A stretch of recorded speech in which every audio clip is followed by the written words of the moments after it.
wanna get to your clothes, gotta get it right now. I wanna push all the limits with you right now. So watch your feelings, the city's screaming when I Good morning, everybody. It is Dan Latto. It is 9 o'clock, just a minute past. Welcome. If you're listening to this on the podcast, then welcome to the replay. If you're watching this live, then welcome on Facebook. And if you're watching the replay on video, then welcome on the YouTube video. So today is Monday, and what I wanted to cover was how to have a great week. So the key to a great week basically is planning. Okay, so and this is where a lot of people tend to just fail because they, fail to plan to fail. You've heard that, and the 7 P's of performance, 7 P's of planning. Planning and preparation prevents piss poor performance. I don't know if you heard that one too, but it's absolutely true. And I know these are like these executive little sayings that we have, low hanging fruit. It's a paradigm shift. Anyone who's worked in corporate, by the way, will understand these. And if your bullshit translator is working properly, you'll realise that that's exactly what it is. But planning is absolutely key to your business. And if you're not going to plan it, then you're just living ad hoc. And that's no good. You can't get the body of your dreams just waking up one morning deciding to work out and waking up another morning and not knowing what to do. You have to make a plan, and then you have to stick to the plan. And if a plan is a good one and you execute the plan, then you'll get the results. If a plan is a poor plan and you execute the results, you'll get poor results. And if a plan is a good one but you execute poorly, you'll still get bad results. So what you need is good planning and good execution, and that tends to be where we fail. Usually we don't plan, and usually we don't execute very well. So, but then there's an extra aspect of that, which is, how do you know if you're executing the plan properly? So what are the milestones along the way that's going to enable you to get there? So for example, this morning, what I wanted to do was I just wanted to go through how to plan your week so that you're going to have a really good week. And there's a couple of things that you want to put into your week to ensure that you're going to have a good week. So I'll give you some baseline stuff that should be in every single week. And I know if you're really busy and you're running around doing 60, 70-hour weeks, then you can't do this. But surely if you're running around doing 60, 70-hour weeks, there's the problem, right? Your plan is not a good plan, because any plan that involves having to work 60 or 70 hours a week, how can that be a good plan? And if you suddenly find you are working 60 or 70 hours a week and that's not in the plan, then you're executing poorly as well.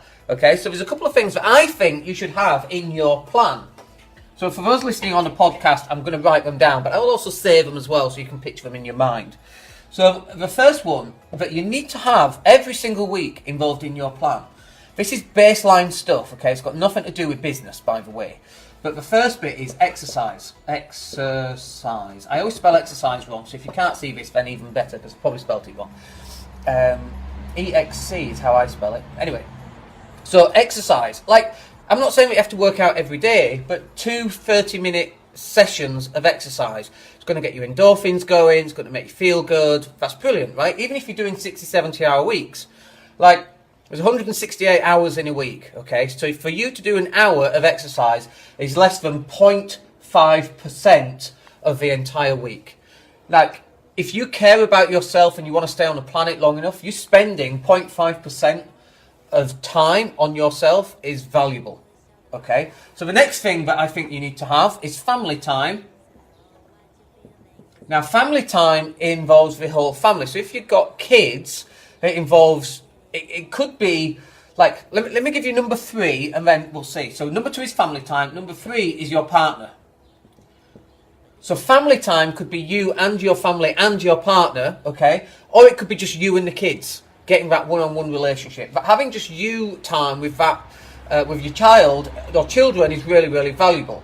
It could be that you go somewhere as a family unit and the husband or the wife comes along as well, as long as it's your own husband and wife and not someone else's. But also you need specific time with just you and your partner if you've got one. And if it's not, if you haven't got a partner, then that's fine. Go out with your friends and that kind of thing. But it's just to have that one-on-one, or one-to-many downscaling the activity. And then number 4 is you. And I see this so many times. How many times are people running around and they're doing all this work and they're covering everybody else, but they don't do anything for themselves? Like literally, family might be a couple of hours on a weekend. Your partner could be an hour going out for a meal, 2 hours maybe, going bowling, going to a cinema, like a date night every Wednesday. Like this is interesting because we actually used to have date night every Wednesday in England when we used to live there, and then when we moved to Spain, we actually stopped that because we we're filming this on the terrace at the villa in Spain, and actually this is the same table that we sit and we play Scrabble on a night time, or we play Rubik's Cube, or we have a nice meal and we cook together and that kind of thing. So actually, although we used to do date night every week, that's kind of gone out the window, but every night's almost date night really when you're living in this place. But I know that when we lived in England, it wasn't as easy as that, and work kind of took over and you watch the TV and that kind of thing. We still watch TV now on a night time because we want to de-stress from the day to some extent.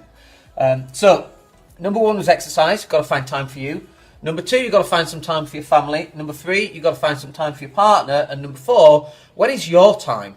That can be just going for a massage. It can be going for a walk on the beach or in the woods.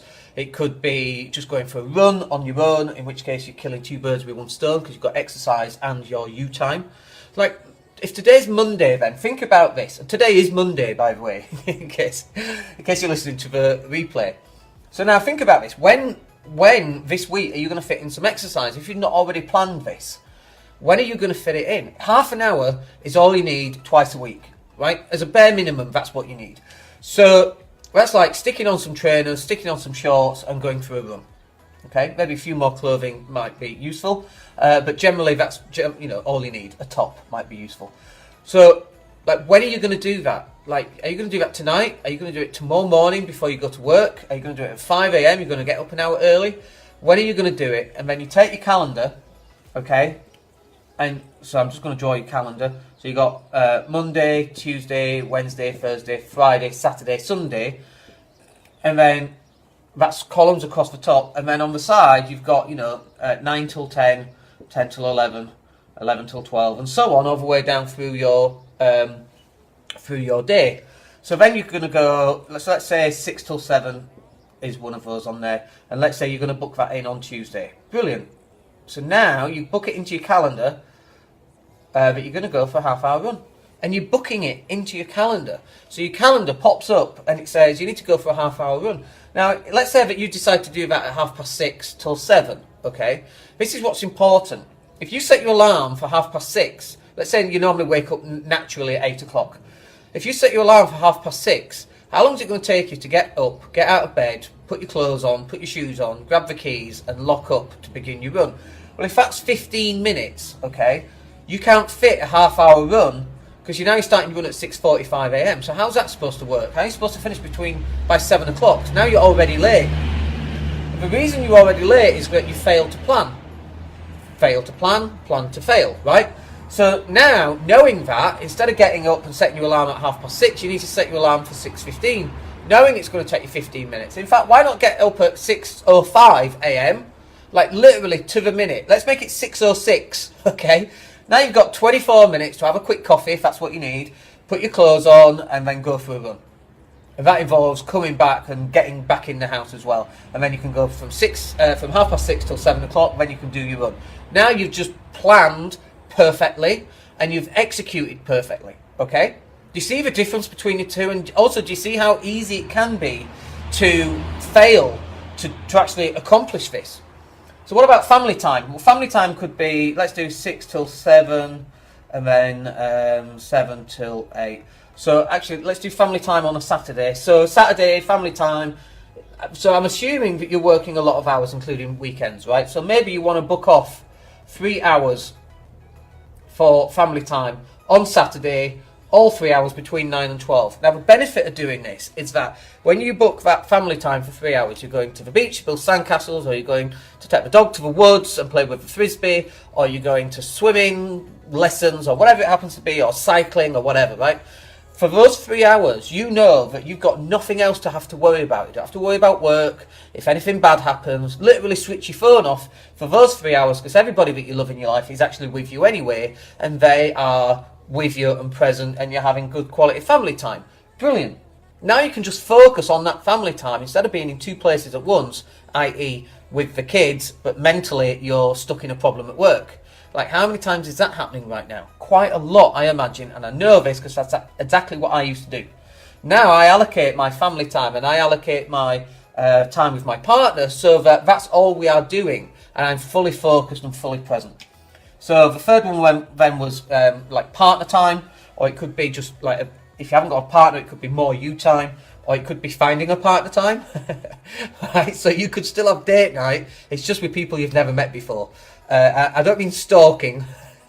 Stalking is where two people go for long, lonely walks, but only one person is aware of it. So what I'm referring to is that every Wednesday at 8 o'clock, you could have, if you're on Match.com, that's when you book your first dates, right? So you're still a date night. It's just with new people every week until you meet the one that you want to settle down with. But you could do that. So 7 till 8 on a Wednesday. Brilliant. That's just you and your partner. It's blocked off. You might want to put an hour or 2 hours, depending what you're doing. But it's blocked off. You leave your phone at home. It's just you and your partner, and you go talk about whatever it is you go talk about. And you go out on a date. Brilliant. You don't have to worry about work. You don't have to worry about anything. You're there for one thing, and that's to have your date night. Perfect. And then what about some you time? Well, maybe you time could be Sunday afternoons. I always remember watching films with my dad and my granddad on Sunday afternoons. It was always a war film in black and white. I'm not that old, but back in when I was like maybe 9, call it 10 because I can do the maths. That's 35 years ago. So we are 1980 kind of thing. So I always remember doing that. But that could be your you time. It's just you going to the cinema. One of the things I love, by the way, Friday mornings when I'm in England, which is not often these days, but one of the things I really love, Friday mornings, I go to the cinema on my own. That is me time. And do you know what? I used to think it was really sad going to the pictures on your own to the cinema to watch a film. Now it is awesome. You get to see what you want. You get to eat and drink what you want, popcorn and Coke in my case. And I do that. Breaks fast, break my diet, but I enjoy it. That's fine. I also, I don't have to sit and explain Star Wars to someone who doesn't know Star Wars. Do you know what I mean? Or make small talk while you're in the cinema. I can just go, got my Coke and my popcorn. I'm sat there and I'm just happy.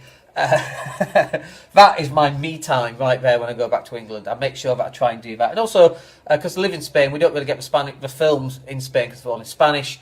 They do translate to English, but it's like a 10 p.m. start. It's too late for me. So it just allows me to catch up with films. That's me time. It's really important that we get me time in there. So this is just your baseline stuff, okay? But if you look at your week, it's not really taking up that much time of your week. So if that's your baseline, what about the other stuff that you need to get on with? Well, there's a couple of extra things I want you to think about in there as well. So let me just clean this off the board. If you're listening to the podcast, wondering what I'm doing. So the couple of extra things that I think that you need in order to have a great week. Okay, so you need some KPIs. KPIs. Key performance indicators. This is how you're going to measure how well you're doing. So let's move it back to business for a second. And business can be property sourcing, it can be refurb stuff, it could be milestones along the way. But let's just say it's business and it's like growing your business. So number one, number of sales. Now, it's Monday, so you need to work out how many sales you want. So let's say we're going to have 3. Okay, great. Number 2, number of... I did a video last week called Always Be Pitching, ABP, Always Be Pitching. So number of pitches this week, let's make that 10. So you've got a 30% closing rate, that's fine. One of the benefits of that is if you're closing 30% every single week, you can try and get that to 40%. What extra things do you need to give? What extra value do you need to give? Like we don't want to give discount, we want to give more, don't give discount, give product sort of thing. But just having these written down is really useful for you because then you can record them as you go through your weeks and you can see what these are likely to be. So number 3 would be the number of content released. So for example, like this week, so this is video number 1. We'll turn this into a podcast and welcome if you listen to the podcast. We'll also take this video and put it onto YouTube, and then we take the YouTube and embed it on the website along with the podcast, okay? So number of content, so this could be raw content. So we do a lot of our stuff to camera live because then we get several hits. So number 1, it goes out live, so we get a hit there. Number 2, when we upload it to YouTube and that goes out on YouTube, we get a hit there. Number 3, we then embed it on a website and that we get hits there as well. So like number of content, the amount of new customers you're going to attract is directly proportional to the amount of content that you're going to release. Okay, so let's say this week, let's say you did a video a week. If you did a video a week, then you'd have a video a day.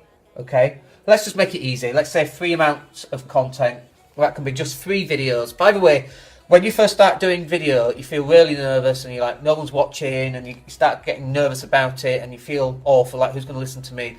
And then after a while, like after a couple of weeks of doing it, and which is the reason why we started doing Facebook Lives every morning, because we wanted to get into just going live as much as we could, because we knew that was what was going to work. But after a while, you can just, like we did one last week, and we're just walking the dog, going to the beach, and we went live in my page, on my personal page, and we got loads of response on it. And it's just natural. That's what we want to do. So we want to get content out as much as we can. So when you do get used to it, you won't just do 3. You'll do one a day, maybe twice a day. We're thinking about going live in a group again today, for example. But so like 3, let's just up that, because that's not 3 is too easy for me now. But if we did 10 pieces of content, now think about that. In last night's members webinar on the Income Accelerator, we talked about how you can scale the amount of content that you're creating and how to systemize that so that somebody else is actually doing all the video editing and uploading it to WordPress and that kind of thing as well. That was in last night's webinar. So if you're not a member or a client, then you missed that. If you are a client, you have access to it, and if you are a client, you get access to it for 12 months. Okay, so the amount of content released is really, really important. Okay, what about how much money are you going to earn? Money amount earned. Now there's 2 figures here that you could use. The first one is how much you're going to invoice. So invoicing is how much you've invoiced and how much is due to come in. I keep thinking I'm going to sneeze, by the way. Hopefully I'm not. I'll have to remember where it is and edit it out of the podcast if I do. But the amount earned could be just amount invoiced, because you might have a payment plan. So let's say you're doing something for £2,000, you might take £1,000 now and £1,000 in 30 days. So that's a £2,000 invoice. Or you could do it for the amount that actually hits your bank account this week. I like the amount earned because I also like stacking future income. So like we're in May and we've already got income stacked for June, which is brilliant. So then we're going to get to June, and from a business point of view, the income's already in. Like it's already due, so that's really cool. So a nice way to start your month. So we don't mind that. So amount earned, and this is on a weekly basis. Like how much money do you want to earn this week? And this is where your targets come in. Let's just put £2,000 down there for now. £2,000. Like how much money do you want to earn this week? Good morning, Tony. So you've got to get weekly goals. When you start getting weekly goals, if you're on 0 so far this week, then you need to be going, okay, how can I increase the amount of money I'm going to earn this week? Well, it's easy. How much content have you released? How many pitches have you made to people? How many sales have you made? So now you know, okay, I'm on 0, it's Wednesday, let's say, I'm on 0, I've got no money yet. Let me go off and just create 10 pieces of content, 1 in the morning, 1 in the afternoon, for the next 5 days, and let's try and get them out. Let's then try and attract people so I can pitch them something. I was on the beach yesterday pitching somebody to come to our 2-day intensive here in Spain. I was on the beach and we were talking about the benefits that he'd get for his business. That's the dog howling because she's asleep. I wondered what on earth that was then. But we were literally on the beach. That's one of my pitches right there, number of pitches per week. The more that you pitch every single day and every single week, the more sales you're going to get. Have you noticed, by the way, that all of this, it all leads back up? So you're looking at how much money have I earned. So let's say it's 0. Then you can go, okay, I need to create more content. I need to get more pitches. I need to get more sales. You notice how it's all interconnected. So what else would you have? So on your weekly KPIs. Number 5, number of meetings.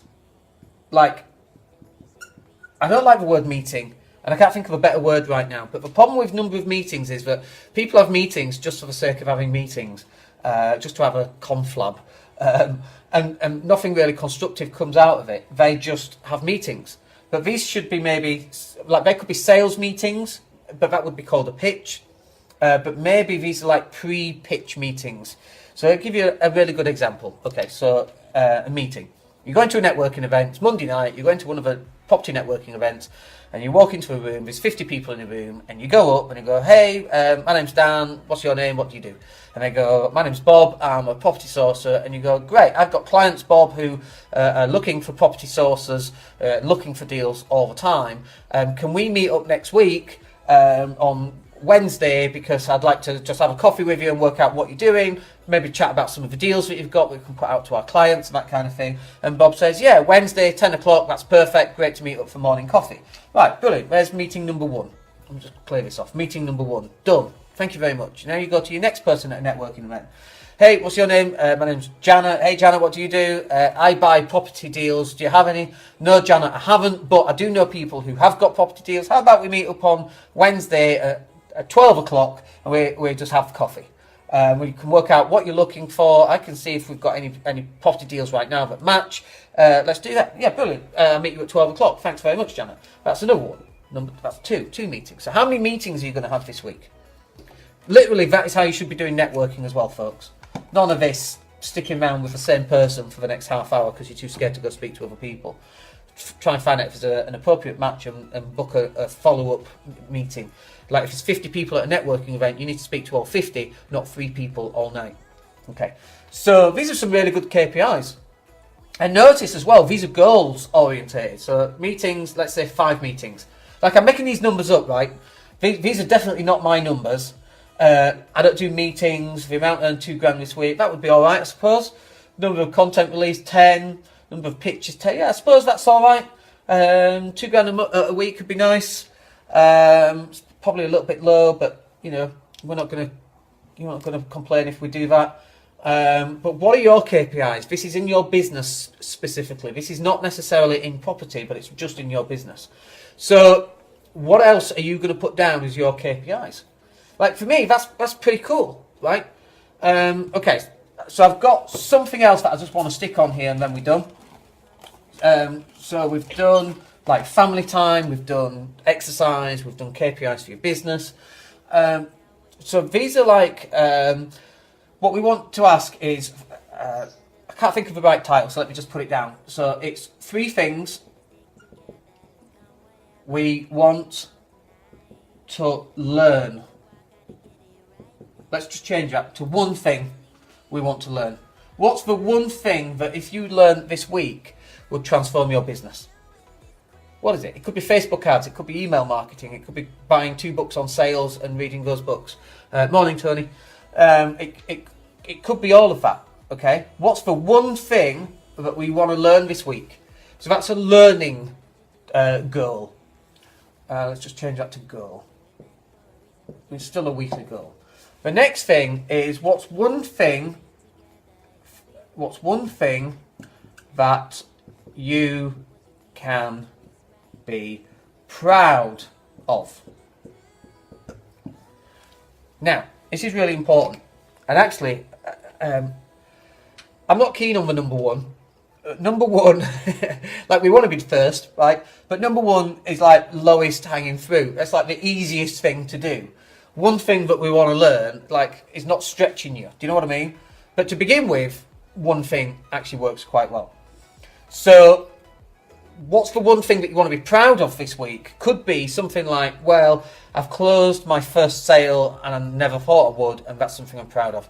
I've got my first networking event where I'm actually the speaker, something I'm proud of. I've created my first video, I've gone live for the first time, I've created my first podcast. So it's like, it doesn't have to be first things that you've ever done. It could be we've reached a milestone of 100 podcasts, or where this is, we're just uploading right now podcast 150, and we've got 5 or 6 already lined up. Actually, we've got like 8 or 9 lined up. So we want to get to that 200 mark as quick as we can. That's something that we would be proud of, but we're still proud of 150, which is really cool, obviously, right? So we're just doing 250,000 views on YouTube, which is phenomenal, something I'm very proud of. But what else are you going to be proud of this week? Okay, so then the other thing that you want to do is you want to think celebration.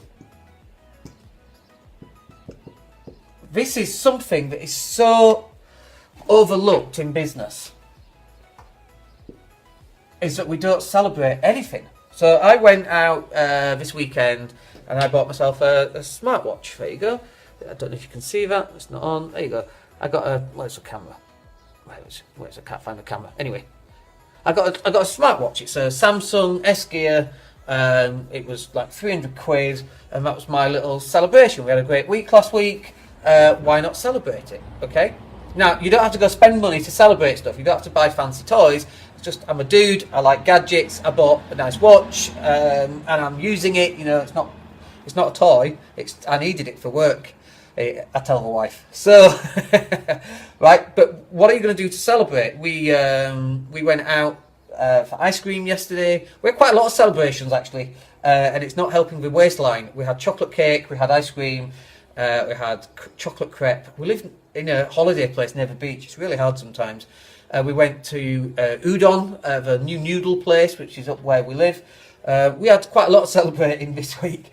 But like, what's the one thing that you celebrate? And I hear people that say things like, and it really winds me up. They say things like, "Oh no, I'm going to celebrate when we've done really well," but you never do really well.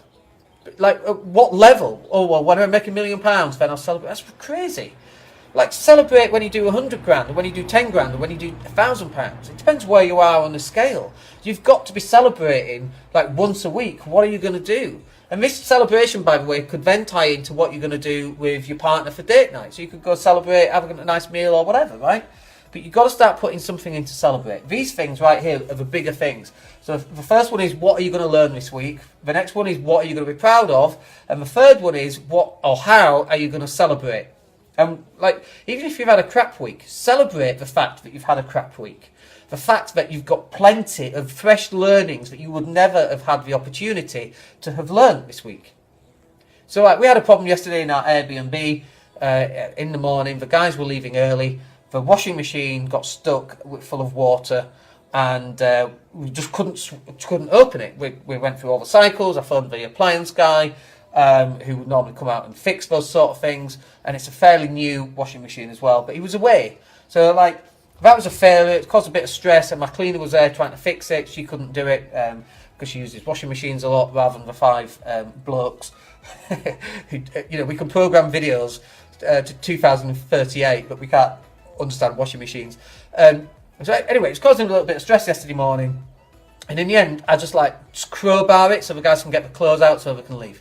Right, so like, that's a good learning, and the learning is that actually, instead of having one appliance guy who we always use for everything, we need a secondary backup in case he's away. What a wonderful learning. Thankfully, you know, that repair on the washing machine costs 30-40 quid now, just to repair the door, replace a couple of parts, but a good learning there. So we're going to celebrate that learning. It's a pain, it costs us a bit of money, but actually, where else do we need secondary backups? Do we need backup for the handyman, which we've actually got, as it happens? What else do we need in terms of backups? Do we need to back up our computers better? Do we need to back up our devices better, like our phones, and have backups for our mobile phone devices in case that fails? Do we need an uninterruptible power supply to make sure that our computers don't, when the power goes off, which it does quite often in space, just goes off and comes straight back on, and the computer goes down, that can destroy your motherboard. So like, what are the things that we need in place? So we can celebrate those learnings. Not everything bad that happens is bad. It's just bad in that moment in time. When I went through my separation and I went round to find the kids had disappeared, okay, that was a really horrific experience for those 10 days. Horrific. Well, looking back now, that was probably the best thing that could have ever happened, because look at where we live in, look at my life now. Like, otherwise I would still be stuck in that dead-end relationship, things not working out properly. So it's really, really important that we actually see it for what it truly is. Those obstacles that we have to overcome, those setbacks are not really setbacks, they're step forwards. We just don't recognise them yet. So what are you going to celebrate? Even celebrate the bad stuff, because the bad stuff pays off in the long run, because you get paid twice. One, in experience. Dealing with bad stuff and overcoming it is the experience, and twice in money. We all want the money without going through the experience, but it's the experience that gets us there. Okay, that will do us for today. We've covered an awful lot of content. We went for quite some time there as well. So I hope that's useful for you. I hope you can implement some of what we've gone through today. If it went too fast for you, just hit the rewind button and go watch it. And if you want to watch me live, then come to the Wealth Creation group on Facebook. Just come and find me and ask me, and I'll send you a link to it. And otherwise, I want you to have a fabulous week. Make sure you get your celebration in there, get your family time, get your exercise in there, and we'll speak to you tomorrow morning. All right, take care, guys. Bye. Crazy world, 'cause we got love. I need only you here with me. You wanna get close to me? Why don't you do it right now? You know we met for a reason, but you're trying to deny that we should be